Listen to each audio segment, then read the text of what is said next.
رب اشرح لی صدری ویسر لی امری واحلل عقدۃ من لسانی یفقہوا قولی۔ اللہم صلی علی محمد وعلی آل محمد کما صلیت علی ابراہیم وعلی آل ابراہیم انک حمید مجید۔ اللہم بارک علی محمد وعلی آل محمد کما بارکت علی ابراہیم وعلی آل ابراہیم انک حمید مجید۔ نبی پاک صلی اللہ علیہ وآلہ وسلم نے فرمایا، بے شک اللہ تعالیٰ جنت میں نیک آدمی کے درجہ بلند فرمائیں گے۔ بندہ پوچھے گا، یا اللہ یہ درجہ مجھے کیسے حاصل ہوا؟ جواب ہوگا، تیرے بیٹے کے تیرے لیے استغفار کرنے کی وجہ سے۔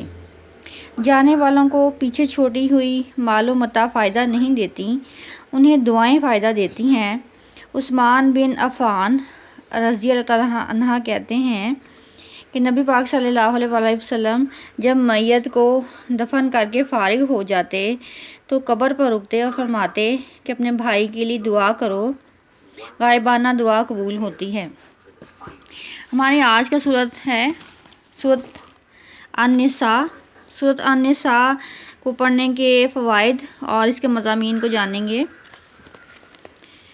اللہ تعالیٰ نے سورت النساء میں فرمایا ہے کہ اللہ تعالیٰ کے ساتھ کسی کو شریک نہ ٹھہراؤ، اسی کی بندگی کرو، ماں باپ کے ساتھ اچھا سلوک کرو، قرابت داروں، یتیموں اور مسکینوں کے ساتھ حسن سلوک سے پیش آؤ، اور پڑوسی رشتہ داروں سے، اجنبی ہمسایوں سے اور مسافروں کے ساتھ، غلاموں لونڈیوں کے ساتھ جو تمہارے قبضے میں ہوں احسان کا سلوک رکھو۔ یقین جانو کہ اللہ تعالیٰ ایسے شخص کو پسند نہیں کرتا جو مغرور ہو اور اپنی بڑائی پر فخر کرے۔ ہم نشین دوست کے ساتھ، عارضی ساتھی کے ساتھ، اور اگر میاں بیوی کے تعلقات کے بگڑ جانے کا ڈر ہو تو ایک اہم ثالث مرد کے رشتہ داروں میں سے اور ایک اہم ثالث عورت کے رشتہ داروں میں سے منتخب کر لیا جائے۔ وہ اصلاح کرنا چاہیں تو اللہ تعالیٰ ان کے درمیان موافقت کی صورت نکال دیں گے۔ اللہ تعالیٰ سب کچھ جانتا اور باخبر ہے۔ ثالث سے یہ مراد ہے کہ ایک ایسا معتبر شخص جو کہ جھگڑا کو نپٹانے کی صلاحیت رکھتا ہو اور اپنا مشورہ دے سکے، اگرچہ حتمی فیصلہ ثالث کا اختیار ثالث نہیں رکھتا، مگر میاں بیوی کے درمیان صلح کروانے کی کوشش کر سکتا ہے۔ عدالت میں جانے سے پہلے اگر گھر میں ہی اصلاح کر لی جائے تو بہتر ہے، اور تصفیہ کی کوئی صورت نکال لی جائے۔ مشورہ دینے کے علاوہ ثالث کا یہ بھی کردار ہے کہ وہ دونوں کے درمیان حسن سلوک پیدا کرنے کی کوشش کریں، مگر وہ اس میں زبردستی کا اختیار نہیں رکھ سکتے۔ البتہ عدالت بھی اگر چاہے تو وہ بھی ثالث مقرر کر سکتی ہے، جیسے کہ حضرت عثمان غنی کے دور میں اور حضرت علی کے دور میں فیصلہ پنچ مقرر کرتے تھے۔ وہاں پر ایک بیٹھک بٹھائی جاتی تھی جو کہ دونوں کے درمیان جھگڑے کے وجوہات جانتے تھے اور اس میں فیصلہ کرنے کی کوشش کرتے تھے۔ حضرت معاویہ کے طرف ایک مقدمہ آیا تو انہوں نے یہی کہا کہ اگر تفریق کرنا ہی مناسب ہو تو تفریق بھی کی جا سکتی ہے، یعنی اگر علیحدگی کرنی ہو تو علیحدگی بھی کی جا سکتی ہے۔ ایسے لوگوں کو معلوم ہو کہ اللہ کی راہ میں لڑنا چاہیے، ان لوگوں کو جو آخرت کے بدلے دنیا کی زندگی کو فروخت کرتے ہیں۔ جو اللہ کی راہ میں لڑے گا اور مارا جائے گا وہی غالب رہے گا۔ ہم ضرور اجر عظیم عطا کریں گے۔ دنیا طلبگاروں کا کام نہیں ہے۔ جو دنیا کے طلبگار ہوتے ہیں انہیں آخرت کی تمنا نہیں ہوتی، اور جنہیں آخرت کی تمنا ہوتی ہے وہ دنیا کے زیادہ طلبگار نہیں ہوتے۔ ایک آیت میں اللہ نے فرمایا کہ آخر کیا وجہ ہے کہ اگر تم اللہ کی راہ میں ان بے بس عورتوں، بچوں اور بوڑھوں کی خاطر نہ لڑو جو کہ زور پا کر دبا لیے گئے ہیں اور فریاد کر رہے ہیں، خدایا ہم کو اس عذاب سے نکال جس کے باشندے ظالم لوگ ہیں، اور اس بستی سے نکال جس کے باشندے ظالم لوگ ہیں، اور اپنی طرف سے ہمارا کوئی حامی اور مددگار نامزد کر دے جو کہ اسلام قبول کر چکے تھے۔ یہ ان لوگوں کی فریاد تھی۔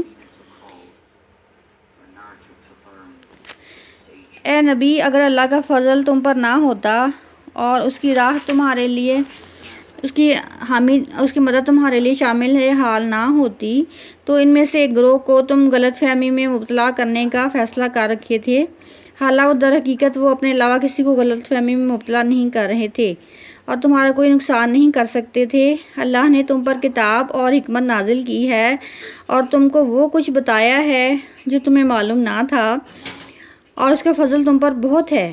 لوگوں کی خفیہ سرگوشیوں میں اکثر و بیشتر کوئی بھلائی نہیں ہوتی۔